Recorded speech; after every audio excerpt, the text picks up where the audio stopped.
Talk Radio.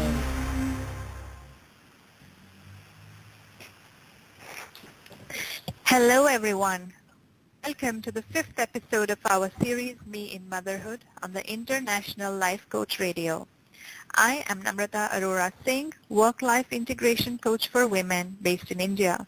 And today we will talk about reigniting the spark in your relationship post-baby. As you know, I founded Life Beyond Motherhood 3 years ago with the mission of making a positive change in the lives of women post-motherhood. In our previous episodes, we have talked to some fabulous coaches and practitioners on topics ranging from how moms can make a solid career comeback, to personal branding, to writing as a career for women. And in our last episode, we had an interesting dialogue with a strategic networking coach on networking for work-from-home moms. If any of these topics interest you and you were unable to listen in, please feel free to download the archive from Blog Talk Radio and listen in at your convenience. Today, we bring you a much-needed topic of discussion which every mom can relate with, reigniting the spark in your relationship post-baby. We have the pleasure of having two very experienced and well-respected coaches, Jas Grewal, relationship coach from India, and Eva Kuleva, love coach from Bulgaria. Jas and Eva, welcome to Blog Talk Radio. Thank you so much. Hello, thank you. Jas is an educationist and a personal success coach and has played various roles in success coaching, leadership, empowerment, and personal development space. She has a rich experience of working with individuals who wish to move forward, take action, achieve goals, rewrite their story, and experience overall life mastery. She empowers her clients to evaluate their current life situation and see new ways of approaching change. Her knack of understanding relationships, be it romantic, marriage, siblings, child-parent, other family relationships, and professional, supports people in strengthening their bonds so they feel loved, listened to, and appreciated. Our second guest tonight, Eva Kuleva, love coach and mentor, is based in Bulgaria. Eva coaches clients all over the world, specifically married women above 35 who are struggling to sustain a fulfilling relationship with their partner, and single women above 30 who face difficulty in attracting a compatible partner. Eva has also led 2 public seminars on how to transform emotions into love and how to avoid the most common love traps. Well, to get started, I'm going to dive straight into our topic of the day. I would love to hear from both of you on what do you think makes the man and woman likely to feel disconnected with each other after a child is born? Well, I think childbirth changes things for sure, but it certainly doesn't have to destroy the couple relationship because having a baby is the most wonderful thing that can ever happen to anyone. But though it is exciting, exhilarating, and wonderful, it can also be exhausting, exasperating, and worrisome. I think the arrival of a baby turns the couple from lovers to parents.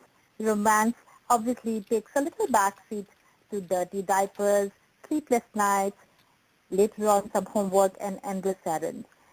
Suddenly, because, the youngest member, the new arrival, takes all the priority. Domestic duties obviously double. And of course, these were always there, I feel. But then now you can't procrastinate. Laundry has to be washed, else it would stink. Babies have to be fed on time, or the baby is going to cry like crazy. So here, the disconnect can occur as there is no time for self and each other. Sex life takes a stall. Disagreements always happens, because we kind of sometimes cancel each other's parenting styles. And as mothers, we get too engrossed in looking after the baby. And sometimes, the mothers can feel unimportant and isolated too. Because if you just have a look, the first 6 weeks when the baby arrives are the most difficult ones. You find the baby cries all the time, and there is sleep deprivation for both the parents, and there's so much to do. And as the baby starts crawling, then stress can further increase because you have to make certain changes in your lifestyle as the baby becomes mobile. Some living space, changes are to be done. And even later, new lifestyles change, and there's a lot of effort that is required to maintain the love and romance. I had this, a new father as a client who said he was not prepared for the fact that this can be so engaging. And over and above, he was used to this undivided attention of his partner. And now he was feeling, left out.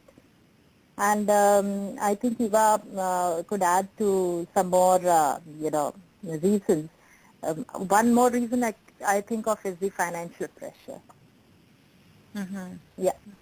Interesting. Yeah, I think that certainly sounds to be very real, all the kind of issues you've just described.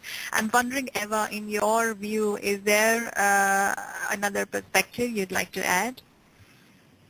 Yes, I would like to add that most of these issues are rooted in fear, the emotions that are associated with the change of focus in the whole family, as Jazz mentioned, the sleep deprivation, the financial burden, but most of all the fear, am I a good enough mother? This is what most mothers share. They're constantly doubting themselves, and they do need the support of their their partner, the reassurance that they are doing good, that they are very good mothers, and of course the mother should include the father as much as she can in the whole picture. And another thing, many young parents don't really spend alone time anymore because they're so focused on the baby, and time management is all changed. But it's very important for them to set some alone time just to talk to each other, to share their difficulties, how they feel, and to support each other. Mm-hmm. Yeah, and I can really relate to this whole concept of self-doubt that you brought in, because I think that percolates not just to oneself but also to your partner, because one also keeps doubting the other partner's ability to parent. In your view, just how much of this distance that creeps in is due to the physical factors, for instance, the biological changes in the woman, and how much of this is due to emotional factors like Eva was talking about? Yeah, Eva brought out a wonderful point of fear and also one of sharing. So, taking these two things into consideration, I would like to add that physically, of course, there are physical factors. There are obvious changes in a mother. You see, like new mothers can have issues with body image because their breasts look different, their hips are wider, and maybe, it is harder than they thought to lose weight. And then physically also, they would have stretch marks and other things bothering them. But I think they really need not worry on these issues because one can always, I always feel one can smile on, and that can add beauty to your body and yourself. And have this sharing thing that Eva brought out, if the husband is more, accommodating and helping, he can really help her even in these physical factors. Now coming to, there are hormonal changes, as you said, biologically. There's lots that happens after delivery, during pregnancy. So a lot of changes in the mood. There are a lot of mood swings that women do, experience during this time. Sometimes they just want to cry so much, and technically these are called baby blues. And it could also lead to some kind of depression, wherein the role of the partner and the family comes in. They can help the lady to get over this depression. It can, cause changes in the sleeping pattern, and there's definitely, because of the hormonal change, there's a reduced desire for sex, and here the spouse has to understand this and be supportive. Emotionally, as I said earlier, the mother can feel unimportant because all the attention is on the baby, and Also, they are cut off from their friends, from work, so this could lead to a bit of depression. And as I said, a new baby demands care and attention almost 24/7, and and the mother usually gets the bigger share, the lion's share of doing everything for the baby. So I think again I would stress, like Eva said, that we should not underestimate our own abilities and carry on with baby care and loving your partner as well. Well, that's awesome. So it's really about being able to be oneself and one's ability to be able to balance the change and to be able to deal with it along with one's partner. Absolutely.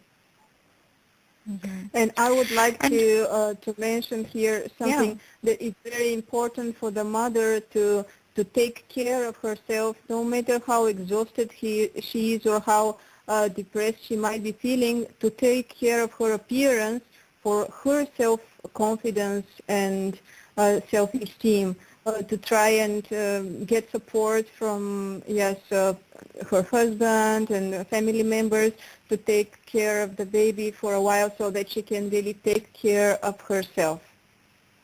Mm-hmm. Yeah, and it does tend to get into like a vicious cycle. If you're not taking care of yourself, it really impacts your own emotions and it doesn't really help the relationship, versus if you don't really, focus on the relationship, then your focus on yourself goes down. So it's a very key point that you brought up, Eva. Who do you think is best placed between the man and the woman to drive the comeback of the spark in the relationship?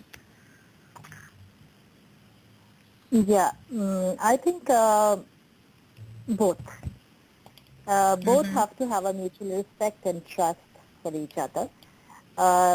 Women can also try, as I said, women should not worry that they don't have the ideal body, skin or wardrobe at that moment immediately after the childbirth, as all this is temporary. But, she could put a sincere, cheerful energy into looking beautiful, as Eva said, look after herself and, be presentable all the time. And simply smile, be cheerful and enjoy the motherhood. I'm just reminded of a quote of Mother Teresa here. She said, let us always greet each other with a smile, for it is the beginning of love. So I think if you keep smiling, the whole atmosphere is good, the whole atmosphere is positive, your partner will feel good as well. Women can be a supporting, partner towards a better relationship by giving more love, attention, companionship, respect, and make your partner feel cherished, showering him with all the attention. Sometimes, as I said, they might feel neglected. And above all, helping him with the much needed domestic support. You can always take his help and also talk about the changes and demands. I think the best and the most important in any relationship at any point of time is communication. You would agree with me, Namrata, on this. Absolutely. Yeah. I can't talk more about this. I think it's just totally ignored sometimes, the attention we pay to communication, just the amount of it and the quality of it. And I hear you when you say it's really both the man and the woman and not any one of them who need to be able to, drive the comeback. Yes, absolutely. So men can be more supported by helping out, with the domestic work that is, in bundles now. And and also by preparing themselves, for that little neglect that they might feel due to diversion of their, spouse's attention towards the baby. Yeah. And I'm reminded of Sheryl Sandberg's quote from Lean In, where she says that, before you have children, what gets you into bed with your spouse is very different, but after you have children, it's really how much you're able to help your spouse do the laundry and how much you're helping with the housework that helps your relationship. So, yeah, I absolutely see that's very, very true. Yes, the more care you feel, and I think leads you into more blissful life. And I would like here to add something about dealing with conflict, because yes, this is time where probably most conflicts arise, and if they are being neglected or not properly dealt with, they may pile up and ruin the base for the relationship afterwards. So it's very important that both parents, both partners share their emotions. No matter how depressed, how neglected they feel, the most important thing is to share their feelings so that the other person is aware how they feel, and they can both discuss how they can help each other deal with these emotions. Absolutely. Interesting. Yeah. And Eva, I read in your profile that you run seminars about love traps and how to spot them and avoid them. And I'm just thinking, at times of relationship crisis, and usually I think relationships do go through a crisis after a child is born for a while till they kind of stabilize. What are the kind of love traps you think, women could kind of encounter, and how do they really deal with it just so it doesn't result in, extramarital affairs or any other issues that could hamper the marriage? Yes, one of the first love traps that comes to my mind is the fairy tale illusion that the relationship is all roses and living happily ever after. So many partners have unrealistic expectations from the movies and from the books they read, that it's all very easy. They don't need to put any effort in sustaining the relationship, and then when their expectations are not met, they are disappointed, they get angry, they start blaming their partner, and get discouraged. So this is one of the love traps. The others are mostly, one of them is connected with living in the past, like always thinking, oh, it was so nice before having this baby, why did we have to get into trouble with this, instead of thinking how to deal better with the current situation and look ahead to a brighter future. This might be another thing that will deteriorate the relationship. And of course, all kind of, yes, all these traps are connected with not accepting the current situation and thinking proactively and positively how to better deal with the situation, but being in a way of denial. Or another thing is partners very often compare themselves to other couples, and since they don't know what exactly is going on between them at home, they think, oh, everything is so nice between them, but look how bad it is in our home. But that's not true. From a side, it looks like they're a perfect couple, but you never know what's really going on. So comparison is never helpful in situations like that. Yeah, that's very useful perspective. Yeah, I agree with Eva when she says, one needs to be firstly prepared to have a baby mentally. Otherwise, like she says, you keep looking back into your past at how lovely things were then. But in case you prepare yourself well, and while during pregnancy, the moment you find out about your baby, your life becomes, focused on one thing, that is your child. You begin making plans, you're picking out, for nursery furniture, and suddenly, that's the center of your universe. And if you plan it positively, and if you talk about it positively, I think it can help post, delivery, that, you accept the whole new situation in a better manner, as Eva said. Yes, and another thing that also adds to the conflict is that most people and also on mass media share only the good sides of being a parent, and very rarely mothers share how hard it is. So most women are really unprepared, even if they know it will change, but they have read so beautiful things, oh, such a lovely baby and so on, but very little is talked about the hardships, and that's why women are so unprepared.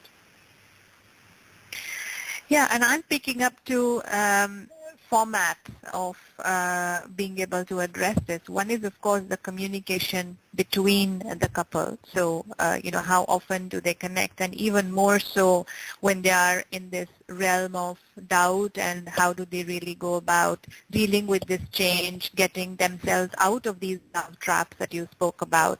I think just conversation really helps. And the other aspect is really being able to paint a more realistic picture for to-be mothers or for women who are not yet moms, just so that they are then able to deal with their change more realistically and get out of the fairy tale zone, like you mentioned, that having a baby is not like having a toy, that you have fun. There are other aspects as well that you need to be aware about. Yes, and there are countries where there are schools for parents, and I think that this is a must for every couple before deciding to have a baby to go for some kind of a course or a school, because being a parent is one of the most responsible roles we would ever have in our lives, and we are so unprepared about it. We don't teach this at school. It's like we are just thrown in the deep water and have no idea how to be an example of the baby and how to teach them about values and integrity and so on. So I hope that one day this will be taught in school, or at least there will be like a compulsory let's say diploma for parents before they are allowed to have children. Yeah, absolutely. So a lot of parenting training needs to be done, and the couple needs to be aware of the changes that's going to happen, as we've discussed in the talk, as to the added responsibilities that are going to come up with all the fun of having a baby. Yeah.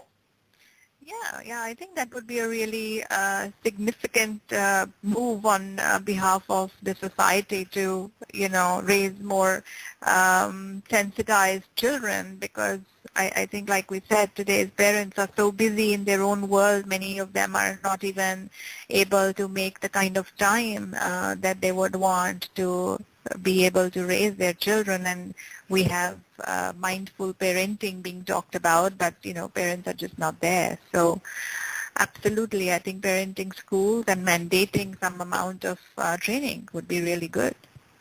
Yes.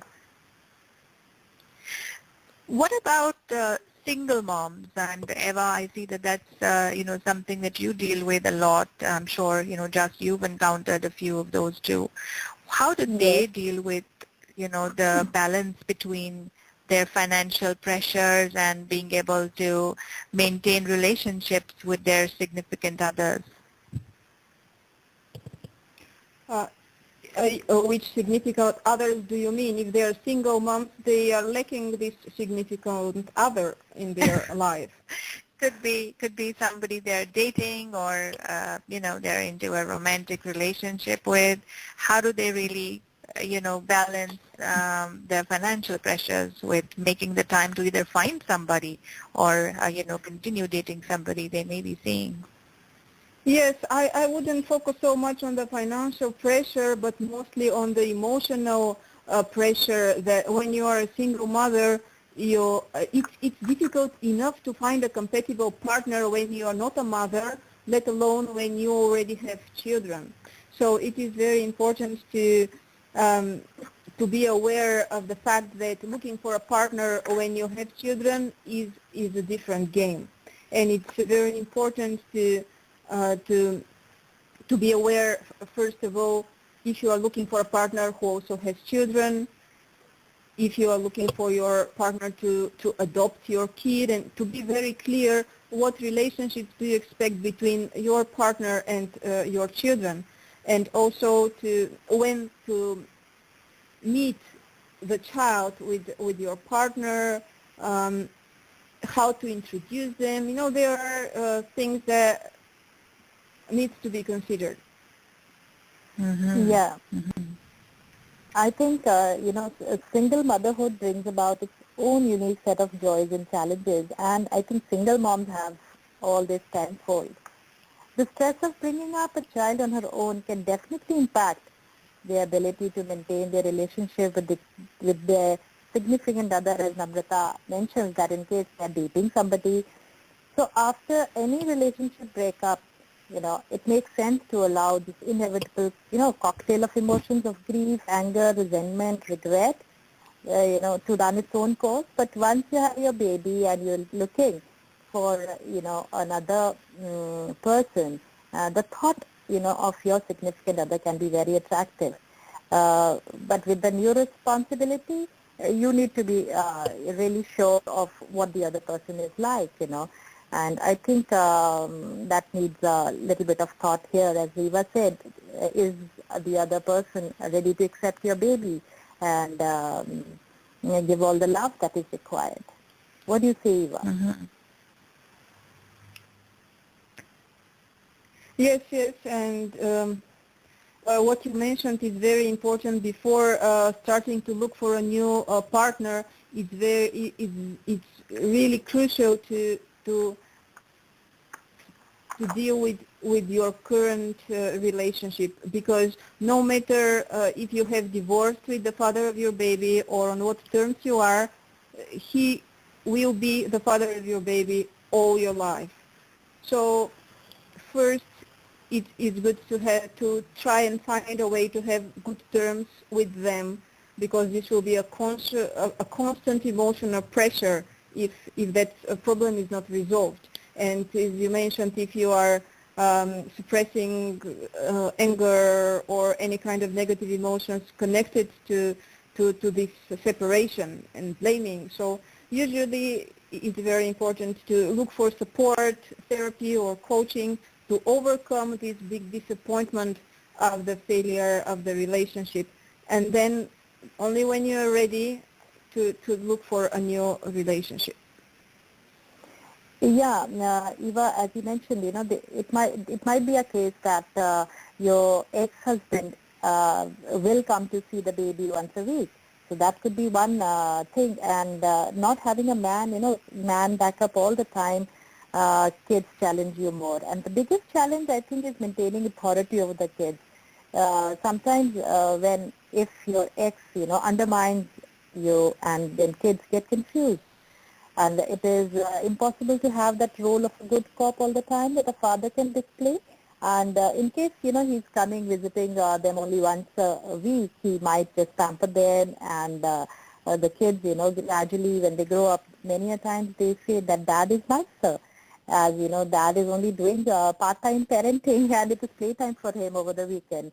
So this could be one of a very major issue, and it could cause stress to the mother. Yes, it's very important to keep the respect and the authority of the partner in the eyes of the child, because this, no matter what you feel towards them, for them this is their father or mother, respectfully, and this is a role model for them. So it's very important not to bring them down and to discredit them. Yes, absolutely, and have a a mutual parenting style, so that the single mom doesn't really have so much of difficulty in bringing up the kid on her own. So I'm interested in hearing from both of you, some examples of how you think coaching has helped women after having children in being able to maintain their relationships or to get it out of a challenging situation. If you could share some examples from your client stories, I think that would be really useful for our listeners.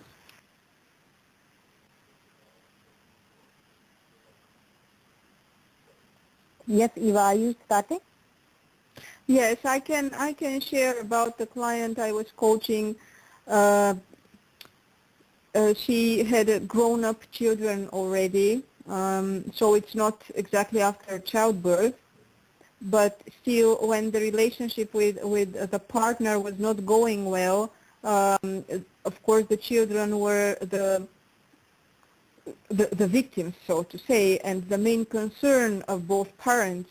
So what I was able to help with was to separate the two issues, the relationship between the partners and how the children come into the whole picture.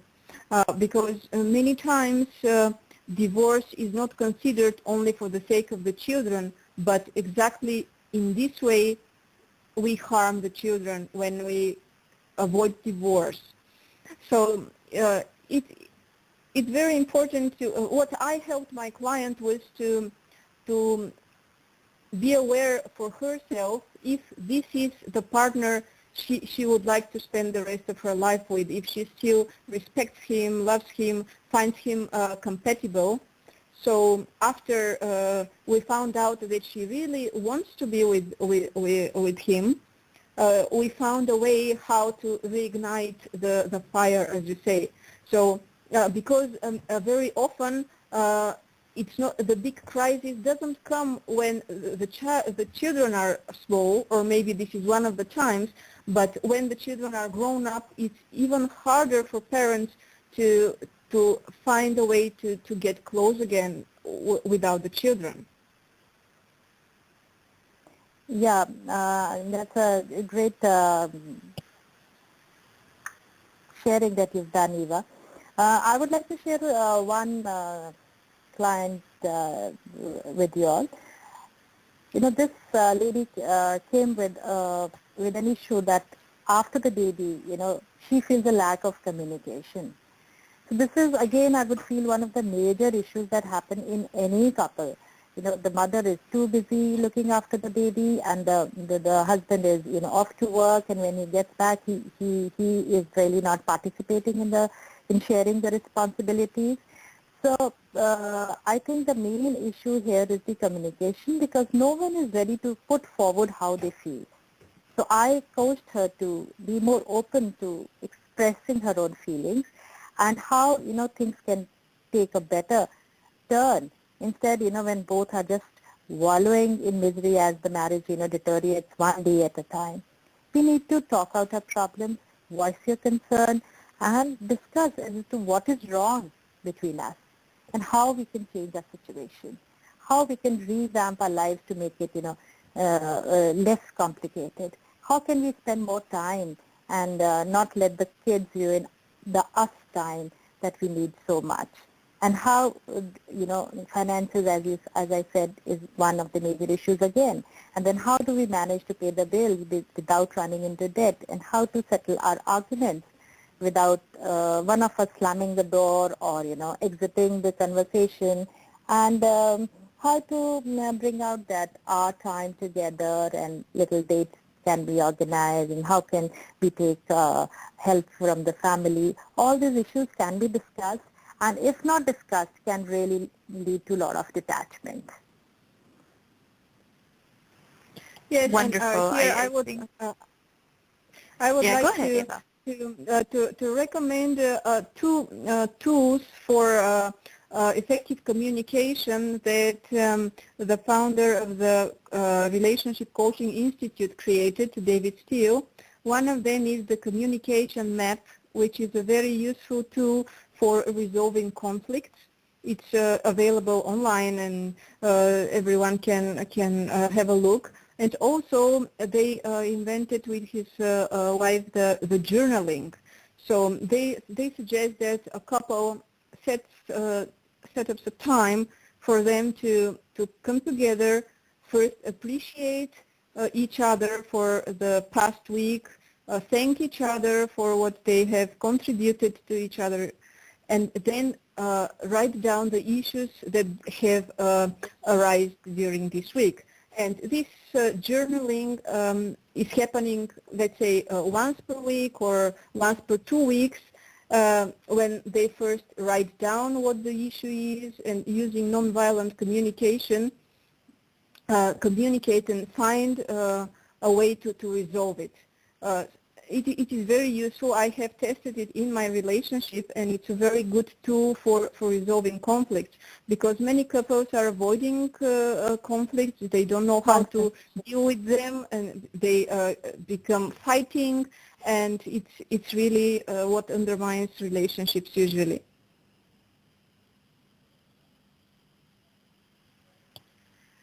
And that brings me to the key aspect for the show, and I'm sure our listeners are waiting to hear from both of you.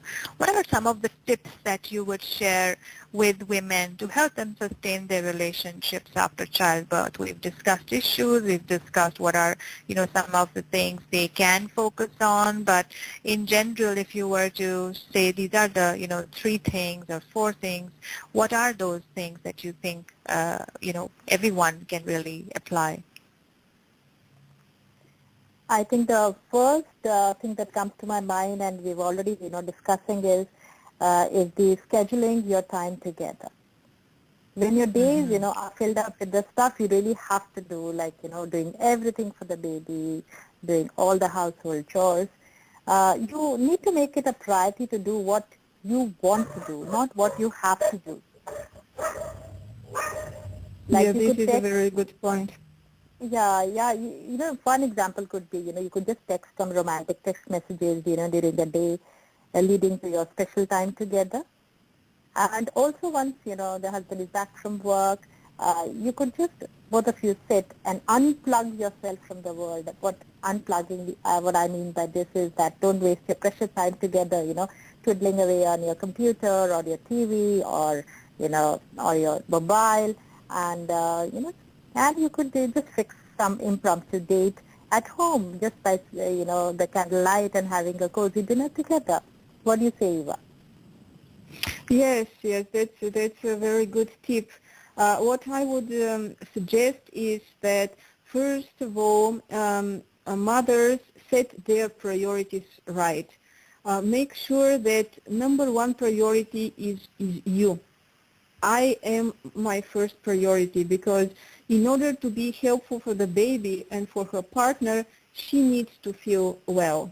Many mothers or women or even people are afraid to put themselves first, not to be blamed egoistic or something like that, but this is a key issue for a relationship to work. Put yourself, your needs and your desires first. So I would suggest that women ask themselves, how do I feel right now? What do I need right now?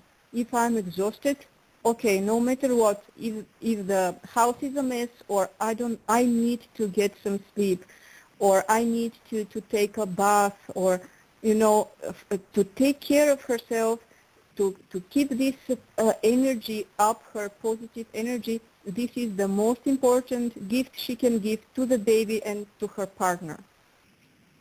And then and then as a second priority, I suggest that she puts her partner and not the baby. This is very important. Her partner is number 2 on her priority list and not the baby. This is very hard for women to understand, to accept, and to apply. But the best gift you can give to your child is to show them to manifest a loving relationship with their father. This is the only way they can later on in life build a healthy relationship. So this is very important for me too. Absolutely. As you say, you have to love yourself to love everybody else. And if the mother is healthy and happy, I'm sure the child and the father would be happy too. Yes. And as you mentioned, it's very good to send some romantic text messages and so on. And one of the best sign of love and way to say I love you is expressing gratitude. Just every day, make it a habit to thank your partner for at least one thing they are doing or they are contributing to your life. Just one thing. Say thank you for something really specific that you have noticed, and this can bring a major change in the relationship. Yeah, absolutely. And, like complimenting him. Tell him how proud you are to have a man that takes care of his family, while you're at home with the baby. I think thanking and gratitude goes a long way to build up relationships.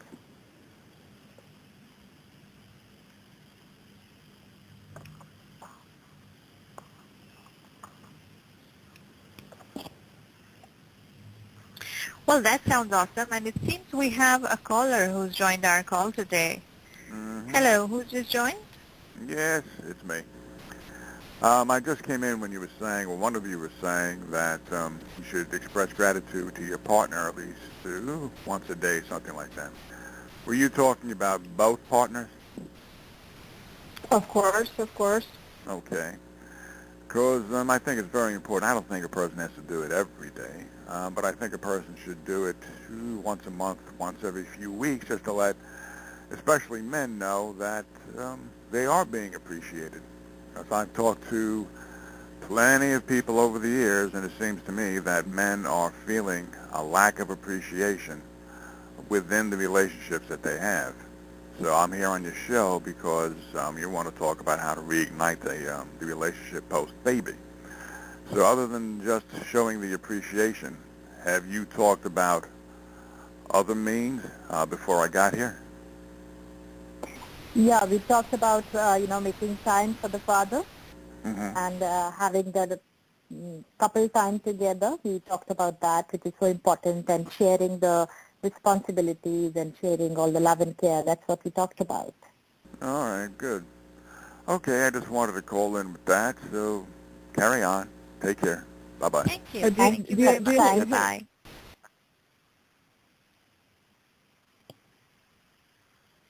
Well, it looks like somebody feels very strongly about, being able to appreciate both sides of the story, and rightly so. Why not?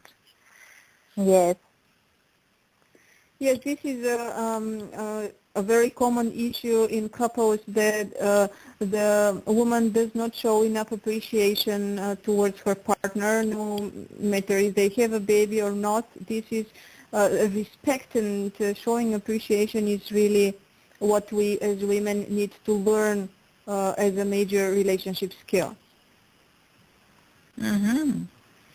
Absolutely. Well, we are towards the end of the show. Is there anything else you'd like to leave our listeners with? Any resources? I know, Eva, you shared some wonderful tools. Any books? Any shows that you recommend? Any magazines? Anything at all? Yes, I would like to share about a book that really helped me a lot, and it was life-changing for me. It is called Conscious Loving, The Journey to Co-Commitment. Gay and Kathleen Hendricks are the authors of this book, and I really recommend you to read it. Yes, I agree too, because these two books are really good. That's excellent. Well, thank you so much for the tip. Really appreciate it. And I think in the end, I would just like to say that babies are great, and your relationship will survive and get stronger. But like anything else, you'll have to just work at it. And it can be really done. Just requires a bit more communication and then, the pre-kid days. That's all I would like to say. Yeah, and if you need help with working on your goals, then you know whom to call, coaches, and that's what we are here for. Well, it has been an absolute pleasure hosting both of you on the show, and I do look forward to speaking with you again. If any of you listeners would like to get in touch with me or our guests, do write to me at namrata@lifebeyondmotherhood.com. Stay tuned in to our next episode of the Me in Motherhood series, where we talk about zapping the stress out of parenting. You can follow the International Life Coach radio channel to know about other scheduled episodes. Till later then, this is Namrata from Life Beyond Motherhood signing off. Cheers to a life that is ours to choose. Bye-bye. Thank you, Namrata. Thank you so much. Thank you. Bye. Thank you. Bye-bye. Bye-bye.